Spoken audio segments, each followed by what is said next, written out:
Death to America, death to America, we hate America. And it's like, why do they hate America? Why do they hate Israel? Well, I'll tell you why. It's real simple.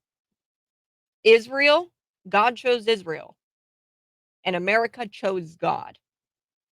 For those reasons and those reasons alone, that's why Judeo-Christian values, they hate them. They hate him. They hate life, and they celebrate death. Joining me here to talk about Mike Voss specifically, because this is wrong. And people have told me before, well, why can't you just forgive Darren LaHood, Mike Voss? Why can't you just forgive that they gave $3 billion here, $3 billion there to Ukraine? And I just said, look, I can forgive him, sure. That's not even really my sin to forgive. That's Jesus. Jesus is the forgiver of sin. Because I do believe giving money over to Ukraine is some sort of sin. But it's not my sins to forgive. I don't have to vote them back in. And just because if I say I forgave them for doing that and they changed everything about themselves and they said, you know what, we're going to start voting the right way. Too bad. I don't have to vote for you again because I don't trust you now. See, you've sent 3 billion here, 3 billion there. Darren Bailey, Mike Bost, did he like rip into you at like a campaign event or something? Hey, good morning. Good Yes, morning. we had the campaign trail is alive and well here in the 12th Congressional District. Sunday night in Washington County, we had the Republicans there had a Century Republican Club meeting, and I don't know, probably 40, 50 people there, and the venue was full with that, and it was just a quiet evening, and so the two. They let he and I speak. We were really the only ones. The other representatives, the home representative of the district, spoke. But so anyway, I got up, gave my speech, and pretty well talked in generalities. Addressing the problems as to why I was running for Congress without really mentioning his name. And well, when he stood up after me, he got to speak after me because he's the elected the congressman, and absolutely, the poor guy just admitted that he has no idea why I'm running. And Kat, what you're talking about here, you're dead on. And he and other establishment hacks, they're throwing Matt Gaetz and the eight under the bus, saying, "How dare you? How dare you? You're destroying our nation because you at such a time as this to have this problem."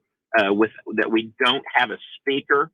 How dare you? Is their message, and my message is, oh my gosh, you had 9 months. You've had 9 months to get your act together. The Mr. McCarthy, the Speaker of the House, broke every one of his promises. He failed to live up to absolutely anything. Instead, they spent lots of time, passing bills that they knew the Senate would never pass. I've been through that in Springfield. You speak up for your constituents. You do what's right, but at the end, when you spend all your time passing legislation in the House that you know is never going to see the light of day in the Senate, and meanwhile, while we are without a budget, we're without a defense bill, we're without an ag bill, we're without everything. I mean, we are standing in the road like a small child that doesn't know what to do, and because of failed leadership. So, anytime, their answer is, well, let's just wait and we'll take care of this later. Absolutely not. We have failed leadership in D.C. with these career politicians, and it's time to stand up and do something about it. And isn't it a shame that out of all the Republicans in D.C. that are serving as congressmen and women, that we have no leadership? We have such a problem trying to, find someone to stand up and fill that gap. So God bless Jim Jordan. I pray that everybody gets on board with him and we begin this process because we're in trouble. And we have to understand it here in Illinois and nationwide. We like to point our fingers and blame the other side of the aisle, but we have problems because career politicians, of which I've took out every race I've run, they are the ones responsible for this. You go in the House and here in Springfield, you serve for 20 years, and then now you're serving for 10 years. in Congress and you want to serve more, show me what you've done. Prove to me, show me what you've done. And all you've done is expanded government. You've wasted our taxpayer dollars. And now you've got the nerve to stand up here and tell me that this is the time that we need experience in DC. No, I don't need your kind of experience, Mr. Boss, because you have failed us. Mm. Well, and one thing that I do want to talk about is the money. You know, you got to follow the money. And Mike Bost, I mean, I don't know how much exactly he received from these woke companies like Bud Light, but I'm looking at his campaign donations here, and it's real simple. Just go to illinoissunshine.org. I mean, he's got campaign donations from JP Morgan Chase. And I've talked about JP Morgan Chase. There's been high levels of executives there. And, I've got to try to find that story. But the gist of it was that these high level executives, they were going back and forth on an email, Darren, and they were talking about these young women on Jeffrey Epstein's island, right? These are executives with JP Morgan Chase, and they were referring to these women as Disney characters. Look up the story if you've got time later today, Darren, but they were going back and forth over email, and they were saying, bring beauty to the beast. And they were referring to these women who were being trafficked at Jeffrey Epstein's island. I think it was Jeffrey Epstein himself that they were going back and forth with, this JP Morgan executive. And, my eyes always light up and my eyebrows raise when I see campaign donations from places like JP Morgan Chase, from Bud Light. These are woke corporations who don't have the best interests of the American people at heart, and they hate us. They quite literally hate us. If there's nothing else, we know that the Bud Light situation, right? The Bud Light, who was it? The global CEO or something. He came out and he goes, who cares about America? And he goes, it didn't affect us all of that much, right? The Anheuser-Busch CEO, he wasn't the American one, but he was like the global CEO. He came out and he said, who really cares about America's boycott? So they don't care. They don't care about us at all. So your thoughts about the campaign donations that Mike Boss receives? Well, you're right. I mean, it's telling. It's interesting because my 2 years as state representative and my 2 years as state senate, serving in those roles and those capacities, I didn't have these woke organizations sending me money because they knew what I stood for. I received one check from ComEd. And interestingly enough, I received that check about a year before all of the scandal broke with Mike Madigan. And I had wise campaign staff. We knew to hang on to not cash that check because I will not be bought. And I ended up sending that check back. We held on to it for a few months, and because we smelled a rat, and that's that's what's going on when you receive money from these organizations. There's unfortunately, I'm very straightforward on my supporters. You support me if you want to on what of me now, but don't you ever give me $1 expecting that you're going to call me up and say, hey, you better support this or you better support that. And when we see the level of over $50,000 of woke organizations sending my congressman money in just this last quarter, I think that pretty well, says it all. I mean, when he was a state representative, he voted against charter schools, voted against school choice. And yet you can go back and see the level of funding that was given during the 20 years from the Illinois Education Association. These bought and paid for politicians are the demise of our country. And that's why we need term limits. That's why we need men and women stepping up to the plate, running for office. It's called accountability, and it's a good thing. And for someone to stand up, and what I heard Sunday night and declare that basically, he deserves this position. He's worked hard and been a public servant, and he deserves this. And that was the overall resounding message. And I've heard it before. I heard it when I first ran for state representative in the 2018 primary. I heard it before, and the people are smarter than that. With the money that he's garnered from these woke organizations, there's going to be a campaign to smear me, I believe, like we've never seen. But the people are waking up. They're smarter than that, and they know that we have got to have men and women to stand up, push back against this establishment nonsense, and truly represent the people. That's what's missing. Truly represent the people.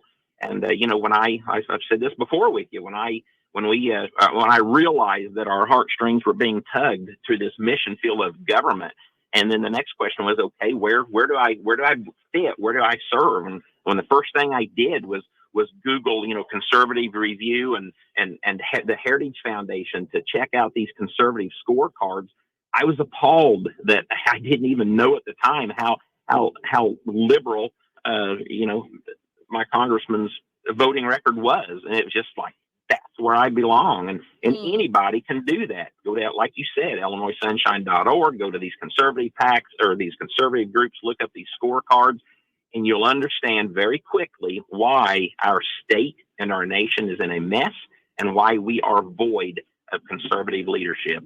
I know. Well, and I saw Mary Miller in Hayworth the other day, and I made mention. I was like, look, and you have to go back more than just a couple of votes, folks, because the last couple of votes, if they're in a campaign cycle, they're going to be voting correctly because they know that they're under a magnifying glass, right? But you've got to go back and you've got to look at votes that happened in crucial time periods like 2021, 2022, when it came to the Ukraine-Russia conflict. Now, I do want to shift gears a little bit, Darren, because I do want your reaction to Governor JB Pritzker here. This Illinois landlord, so he's been charged with this hate crime after allegedly stabbing this Muslim 6-year-old boy to death, wounding the mother. This was a horrific act. They've gripped onto this story and really politicized the issue. And, Governor JB Pritzker came out with a statement. He says, to take a 6-year-old child's life in the name of bigotry is nothing short of evil. The Illinois State Police, they came out and issued a statement that the public needs to remain vigilant and aware. They said there's no, what would they say, actionable threat, mass threat to Illinoisans at this time, but they're, checking intelligence, they're checking communications and activities. And they said that you have to stay vigilant of violence and hate crimes due to the Israeli-Hamas conflict. I don't even really want to call it that. It's not a conflict. Conflict implies that, they're both fighting. Really, it's just Hamas that has been going after. And I don't need to tell you that because you're a man of God. You understand that this is all prophecy, right? That God said that, hey, I'm going to bring you guys all together into your own country. And the Jews have been, it dates back to the Roman Empire. It goes back even before that in the Old Testament. They've been destroyed by so many people since the founding of Israel in 1948. They've been defending themselves. But your reaction to this story out of Illinois, a landlord, and I've just got the story here. He was charged with a hate crime after allegedly stabbing this Muslim 6-year-old boy. Well, my heart breaks, for the situation. My heart breaks for the, for the hatred that does exist. My heart breaks for any time anyone is loses life here in Illinois. But at the end of the day, I sat back and I kind of asked myself, where's the outcry to hundreds of children that have died in DCFS care, and finally Mark Smith, DCFS director, announces that he's going to resign, but he's not going to resign to the end of the year. Why hasn't JB Pritzker fired him in the last 4 years? That he failed right off the bat. Where's the outcry to an illegal a van full of illegal citizens that was being chased by the Illinois State Police on I-57 in southern Illinois about 3 months ago? And when the van was finally stopped, I believe a 6-year-old child was in that van, was on the verge of death because the child had not been properly cared for. Where's the outcry there? I think we've seen that with Joe Biden and with JB Pritzker, that they like to pick and choose as to whatever's going on at the time, to make the story. Like I said, my heart breaks any time for this. But Yeah. Where is the outcry that while this is taking place every day, especially here in Illinois with our children in DCFS? and now with these these non-citizens, these people who are here illegally, making a home for them, where's the outcry over the thousands of children that I believe have died and basically at the hands of Governor JB Pritzker failing to do his due diligence and his job, but yet to stand and like I said, I understand. My heart breaks for them, but why aren't we talking about this literally every day? With the situations that he has created that is allowing this. Right, exactly, and, you bring up, the non-citizen issue. I've actually personally tried to call the Springfield police about Gabriel Calixto. I don't know if you've heard that story at all, Darren, but I'm assuming he's still at large.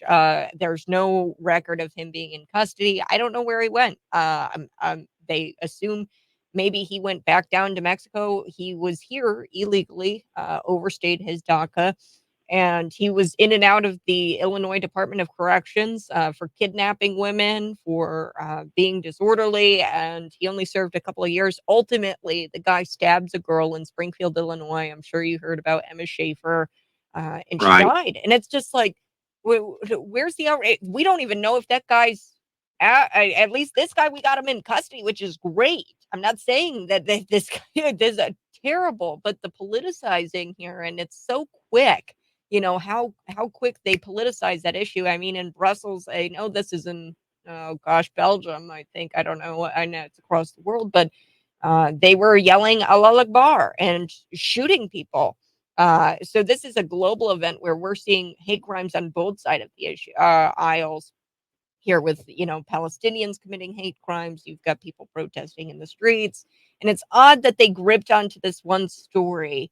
And yeah, I just thought it was something to get your reaction from, and I'm glad that you joined me on the program. We got to take a quick break, but Darren Bailey, anything else you'd like to add? No, next Friday, Effingham, Illinois, the 27th. Get your tickets. Go to our webpage, baileyforillinois.com. Donald Trump Jr.'s coming.